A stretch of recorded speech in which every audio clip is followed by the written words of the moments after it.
Hello, fabulous entrepreneur. It's Tash Corbin here, and welcome to another episode of the Heart-Centered Business Podcast. This is episode number 330, which means you can find all the links and show notes for today's episode over at tashcorbin.com/330. In today's episode, I'm going to be busting some myths about signature offers. So if you've always wanted to have a signature offer, you've got one, but it's not converting, or you're still in the throes of trying to perfect your signature offer, this is going to be a super helpful episode for you. I'm Tash Corbin, and this is the Heart-Centered Business Podcast. Okay, so let's dive into it. Number one, what is a signature offer? Your signature offer is the thing that you are known for. It's your deluxe, here's the big outcome, here's the core of what I'm here to do in my business. So it could be a group program, it could be one-to-one, it could change and grow as your business changes and grows, but it's your core offering. It's the main thing. It's the thing that you spend the most time in your year marketing, hopefully, and it's the thing that you are known for. So I wanted to bust some myths about what it takes to have a signature offer, what you need in a signature offer, and how to sell a signature offer. Because when I ran my craft and sell your signature offer workshop earlier this year, people were bringing some really strange beliefs to me. So I thought it's time for some myth busting. Myth number one, I'm not ready to have a signature offer yet. I haven't worked with enough clients. I haven't got all of my ducks in a row. I'm not 100% sure what my signature offer should be.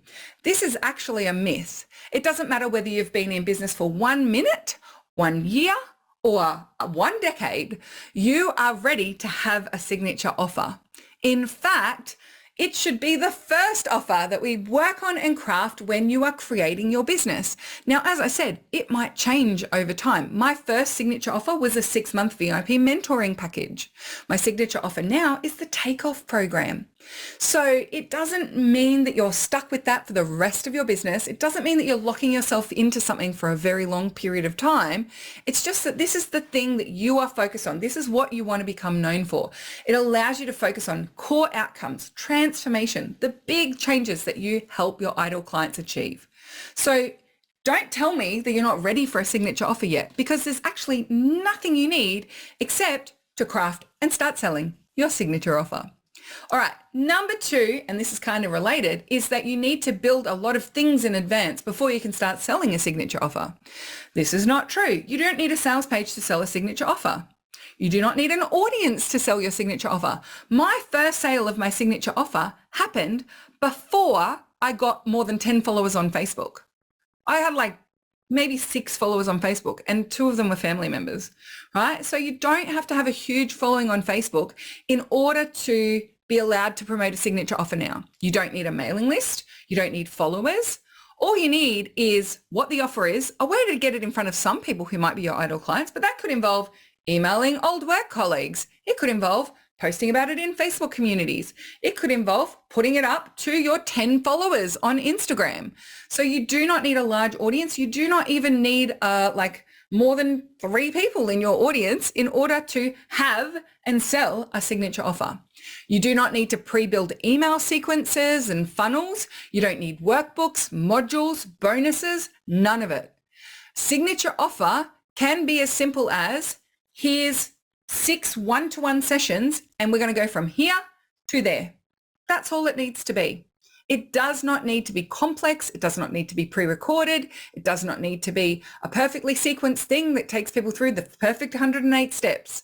There is not a lot that you need to build in advance in order to be ready to have a signature offer. Number 3. Now, this one was surprising to me because I talk so much about VIP one-to-one as being like the first big signature thing that you do in your business. But quite a few people said, oh, I thought the signature offer had to be like a course or a group program or leveraged in some way or a mastermind or, something really fancy. That is absolutely not true. Your signature offer can be VIP one-to-one work with you that is completely bespoke to the individual who comes and buys it. You definitely do not need to have anything built in advance, as I said in the last myth, and you can deliver it one-to-one. Absolutely. In fact, I would say that a lot of my clients still have a one-to-one offer as their VIP, as their signature offer. They've got group programs. It's not because it's the only thing that they have. It's because that thing is the thing that makes the most money. It's the thing that they most focus their marketing on. And they launch their group program or their membership a couple of times a year. But otherwise, they're focused on bringing in people into that signature offer. It's the most profitable. It makes the most money. It's the easiest for them to sell. Why wouldn't it be their signature thing? All right. Myth number 4. You need to come up with one signature offer, and there's just one version of the copy that you use to sell that signature offer. And use that same copy in your emails, in your webinars, in your posts on social media, on your videos. You just say the same offer over and over and over again. No way. My signature offer right now is the Takeoff program, and I have been really focusing my energy and attention on refining, rebuilding, and promoting the Takeoff program for a very long time now. It is my core thing. If I can't launch anything else for the year, I don't care, as long as I can launch the Takeoff program, because it is my highest income generator in my business. But I do also have other programs and offers of ways that people can work with me. But Takeoff is the thing that I'm most known for. So it doesn't have to just be one offer. You can have like 3 signature offers if you really want to. But more importantly, it's not just one version of your copy. The Takeoff program has 34 different copy versions for social media alone. Every time I relaunch the Takeoff program, I write new promos for the Takeoff program. And I do repurpose some of the old ones as well, but I'm adding to my bank of different ways that I talk about the Takeoff program moving forward. And that means that I can address different angles, different objections, different desires that my ideal clients have when promoting the Takeoff program. I have 8 different webinars and 2 different challenges that I use to sell the Takeoff program. And I am refining down to which ones I use the most consistently, but I'll often move one out and move one in based on the current trends that I see online at that point in time, the thing I'm most passionate about talking about at that particular point in time, or how it lines up to my podcast content at that time as well. So it's not about finding that one version of your copy that sells your offer and it's like the perfect words and it just magically does its job. That's not how signature offers work. Your signature offer, even though it is your one thing that you're known for, or it's the thing that you're focused on most consistently when you are launching or when you're promoting your business, it needs to come at it from so many different angles, because different personality types are attracted to different language, different heats of your audience. Cold audience need far more information than your warmest audience. So, and on the sales page, you're focused on your warmest audience, whereas on socials, you're focused on a mix of cold audience, warm audience, and hot audience. So you need lots and lots of different versions of copy to sell the same one offer. Number 5, you need to have a step-by-step perfect process mapped out in advance before you can sell your signature offer. Well, if that was true, how would you know it was the perfect sequence? How would you know that you had it right and that you'd get people results? Because no great offer was built in theory. When I first started promoting my 6-month VIP mentoring package, I assumed we'd work on certain things in a certain way and in a certain order. I assumed that people would need 6 or 7 pieces of things that we need to set up for their business, like making sure they've got content, making sure they've got clarity on their niche and messaging, making sure that they've got a great offer, how to actually attract leads, sales conversations, right? I had a bunch of things that I knew people needed to have all sorted in order to have a successful online business. But every single person came with different skill sets, different levels of experience, different niches, different marketing models, right? So I needed to be able to adapt to what it was that they needed. And I also needed to make sure that I was flexible through the process if they got particularly stuck on something. So, a lot of people, the reason why they don't have a signature offer yet is because they don't know what exactly to cover in the exact 10 calls that they're going to do with their client. No, you just need to know you're getting people from A to D and that there's some rough steps of what you think people are going to need throughout the process, and be willing to make sure that in the delivery, you are able to adjust and refine based on the individual in front of you. This is particularly important where your offer is one-to-one. That's why people want to work with you one-to-one, because they believe that working with you one-to-one, you'll meet them with their exact needs, not just follow some random 13-step process you learned off the internet that everyone has to follow together. So you do not need it mapped out step by step in advance in order to have a signature offer. Myth number 6, don't tell people the price until you've got them on the sales call. I do not like this strategy. I am someone who, if I don't know the price of something, I will not book a sales call to talk to someone about that thing. Because what if I expected the price to be about $5,000 and then I sign up and I do the sales call and we talk it through and it's $25,000? I don't have the budget for that, right? And there's no amount of sexy, pain point tickling that you can do that will change my mind about how much I'm willing to invest in that thing. In fact, wouldn't you prefer not to waste your time having calls with people for whom they think the price is going to be something and then it ends up being something totally different? I've actually also had the opposite as well. It was a copywriter and they didn't have their prices clearly mapped out. And this was before I was like, I'm never getting on sales calls unless there's no price. But this is one of the reasons why.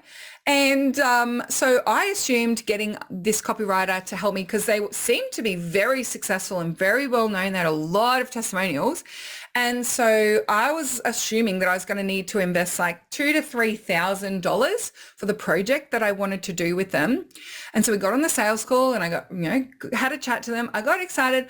I started to think that they didn't really know what I was talking about.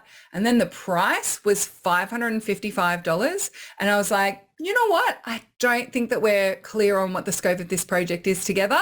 So I'm going to leave it. But thanks so much for your time. And I felt like my time had been wasted. Now, if I had seen when they were advertising that their copy packages were $555 for this particular project, I wouldn't have signed up either. It was far too low for the comprehensive project that I wanted them to help me with. So, sometimes it works the other way as well. But in all cases, just be upfront and transparent about your prices for your signature offer everywhere. Talk about your offer price proudly, right? What is the reason for keeping the price a secret? Generally, the motivator is fear. I'm afraid that if I tell them the price up front, no one will book a sales call with me. Well, if the price is stopping people from booking a sales call, you don't have a price issue, you have a value proposition issue. So be transparent in your pricing of your signature offer and just tell people what it is up front. That can be in the booking in the call to discuss it with you. It can be when you're promoting it. It can be on the sales page, wherever you're promoting your VIP offer. You don't always have to say the price, but I do. I say the price as much as I can. If I don't have the price on an offer, it's usually because I've forgotten to put the price on that offer. And as soon as someone says, oh, what's the price on this? I'm like, oh, edit that. Okay, need to put the price up there. Because I love transparency in pricing, and I think it's actually really empowering for me, and it's empowering for my audience as well. If at any point I feel like I need to keep the price a secret, I have an issue, not my audience. Number 7 myth about your signature offer is that because it's so signature and generally high ticket, you need people to buy a low ticket offer from you to bridge them from nothing to paying you. And this is a really big myth that I want to bust today because it's something that I hear a lot. Well, the jump between coming to a free webinar and investing $5,000 is so big. I need to sell them something for like $300 or $500 first. Now, in my experience, not only in my business, but also in my clients' businesses, is that when there's a low ticket bridging offer, it delays people committing to the signature offer. In the Takeoff program, I used to have a lower cost program called Lean Startup School. And if someone joined Lean Startup School, it took them 4 times as long to join the Takeoff program, if they ever did, compared to someone who just came to a webinar and saw the Takeoff program as the offer. Before I started Lean Startup School, I already had the Takeoff program. My webinars for Takeoff were converting at about 9%. After starting Lean Startup School, my Takeoff specific webinars, in which a lot of Lean Startup School students were attending, had conversion rates below 3%. And that is no coincidence. Think about it. If you are interested in achieving an outcome and you see that they have a signature thing and it's $4,000, but they also have this little taster thing or this like step on the way thing there and it's $400, right? Which one are you most likely to buy? Let's be honest, most people will go for the low ticket, right? There are some of us who just jump straight to the big thing, that's me. But some of us will jump, like majority of your audience will probably go for the low ticket thing first. But then if they've bought the low ticket thing and they don't have the outcome because they haven't finished it, what barrier do they put between themselves and buying the high ticket? Well, I'm not going to buy that yet because I haven't finished this. See how by introducing a low ticket bridging offer, you're actually delaying and sometimes stopping conversion into your signature offer. Now, there are times where a bridging offer may be a good idea. There are times where there is a good opportunity to have a step up. Like I'm not saying it's a hard and fast rule, but in most cases, the reasons for wanting to add a low ticket bridging offer will not fix the problem that you have. So many people have a conversion issue with their signature program, and they think that they need to nurture with a low ticket bridging offer. So many times the problem is not that the price is too high. You've got a value proposition issue. You're not demonstrating the value effectively enough. And that doesn't get solved with a low ticket bridging offer. So if you're thinking that you need to add a low ticket bridging offer, I want you to ask the questions. 1, why do I think I need this? 2, what evidence do I have that this will increase conversion into my signature offer? And 3, if buying this low ticket bridging offer delays people purchasing my signature offer significantly, am I okay with that for the other problem that it fixes to be solving it? So really consider a low ticket bridging offer. I've seen people really break their signature offer by introducing something low ticket in between. So I just really want you to consider it before adding it in. It's built on so many false assumptions, and I know it's a sexy strategy for marketers to sell to you because they can sell you low ticket offers, and they've got significant ads budget to be able to make thousands and thousands of sales of those low ticket offers. But part of the strategy with a lot of those marketers is to make sure that the low ticket offer is like a 30-minute completion rate. It doesn't necessarily get them the outcome so that you can do the hardcore convincing sales as soon as they've purchased it.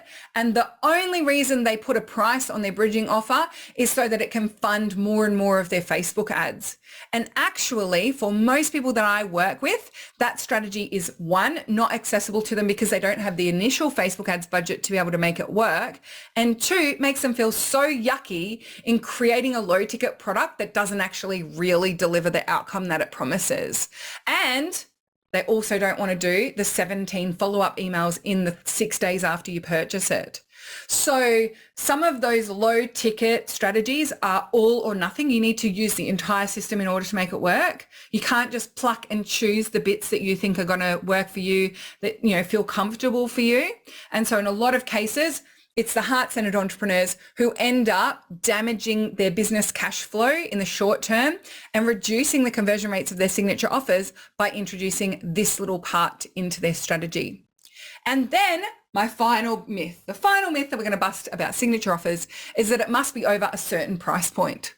I have a client, her signature offer is $500 and it is a semi-connected delivery in the outcome. In the process of doing that program with her, but she makes $20,000 to $30,000 a month with a $500 product. It's her signature thing. It's what she's known for, and it doesn't have to be over a certain amount of money. There are people who their signature thing is a membership and it's $29 a month. Their signature thing is a self-study program and it's $197 a month, $197 through the program, right? So it doesn't have to be a significant amount of money. It doesn't have to be over a certain amount of money. The amount of times when I was running my signature offer workshop, people were saying, oh, well, I was working with X and they said it needed to be at least $5,000. Oh, well, I did this thing and they said if it wasn't $3,000, it wasn't worth my time. That's not true. And it's this all or nothing thinking, this big or nothing thinking that can sometimes stop people from getting their first signature offer sold and getting those clients in the door and refining and making sure their value proposition is nailed so they can increase the price of it over time. My signature offer of my 6-month VIP coaching and mentoring package was $2,500 when I first started offering it.